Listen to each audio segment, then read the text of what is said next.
Apa yang dimaksud dengan sistem imun? Saat pertama kali mendengar kata sistem imun, yang terlintas di benak kita adalah sistem pertahanan tubuh terhadap kuman. Hal ini benar, namun bagaimana dengan sel kanker atau senyawa kimia? Tubuh kita dapat merespon terhadap benda-benda tersebut karena benda tersebut dianggap sebagai benda asing. Oleh sebab itu, definisi yang lebih tepat adalah sistem yang merespon terhadap segala sesuatu yang dianggap asing oleh tubuh. Sistem imun manusia dapat diibaratkan sebagai pedang bermata dua. Dapat muncul dampak positif maupun juga dampak negatif. Dampak positif dari sistem imun muncul jika respon imun yang terjadi sesuai dengan kebutuhan. Dampak positif tersebut antara lain adalah dapat melindungi diri dari kuman berupa bakteri, virus, atau parasit. Kemudian juga dapat melindungi dari sel tumor atau sel kanker. Karena sel-sel ini memiliki karakteristik dan komponen yang berbeda dengan sel-sel normal pada tubuh manusia, sehingga dapat terjadi respon imun yang menyingkirkan sel-sel tersebut. Kemudian, sel imun juga dapat membantu memperbaiki jaringan yang rusak. Setelah respon imun dilakukan, sel-sel imun akan mengeluarkan senyawa kimia yang dapat membantu perbaikan jaringan. Dampak negatif dari sistem imun terjadi akibat fungsi yang menyimpang. Dampak tersebut antara lain adalah respon imun yang berlebihan, contohnya seperti pada alergi. Kemudian juga dapat terjadi sistem imun menyerang diri sendiri, seperti misalnya pada pasien dengan kondisi autoimun. Kemudian, dampak negatif lainnya adalah dapat menyerang jaringan donor pada saat menerima transplantasi organ, seperti misalnya pada pasien yang menerima transplantasi ginjal, karena ginjal dari orang lain dianggap sebagai benda asing oleh sistem imun pada tubuh. Secara umum, sistem imun manusia dapat terbagi menjadi dua kelompok besar, yaitu sistem imun bawaan atau biasa disebut sistem imun innate dan juga sistem imun adaptif. Sistem imun bawaan terdiri dari sistem imun yang teraktivasi dengan cepat, di mana komponennya adalah kulit dan sel epitel mukosa, serta sel-sel sentinel dan sel fagosit. Mari kita lihat lebih dekat tentang kulit dan sel epitel mukosa.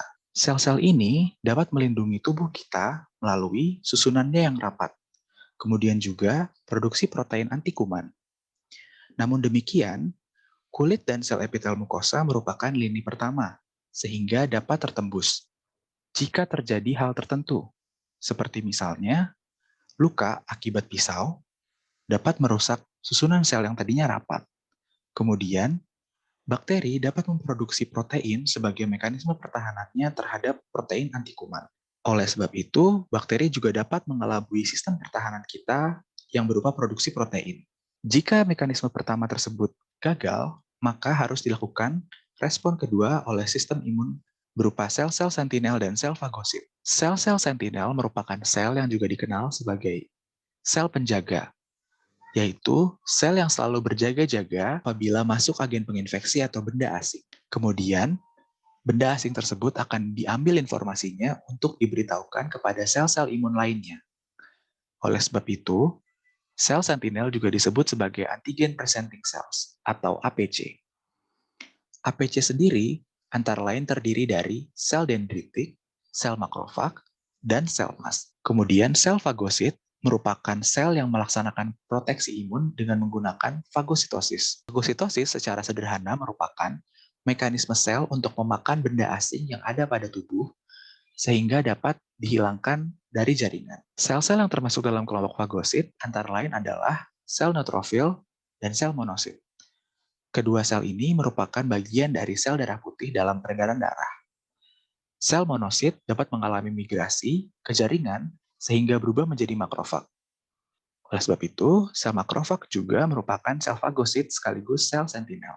Sistem imun adaptif merupakan sistem imun yang butuh waktu aktivasi. Komponennya antara lain adalah sel limfosit B melalui imunitas humoral, sel limfosit T melalui imunitas seluler. Sel limfosit B disebut sebagai imunitas humoral karena berasal dari kata bahasa Latin yang disebut humor, yang berarti cairan. Sel limfosit B melaksanakan proteksi sistem imun dengan menggunakan antibodi, yaitu protein yang terlarut dalam cairan tubuh. Cairan tubuh dalam hal ini adalah cairan dalam pembuluh darah maupun juga cairan pada jaringan. Sel limfosit T melaksanakan sistem imunnya dengan menggunakan imunitas seluler, yaitu pertahanan langsung yang dilakukan oleh sel T, terutama terhadap organisme intraseluler atau organisme yang tinggal di dalam sel. Mekanisme lain oleh imunitas seluler adalah dengan aktivasi fagosit oleh sel T. Sel fagosit kemudian akan melakukan fagositosis, yaitu oleh sel neutrofil, monosit, dan juga makrofag.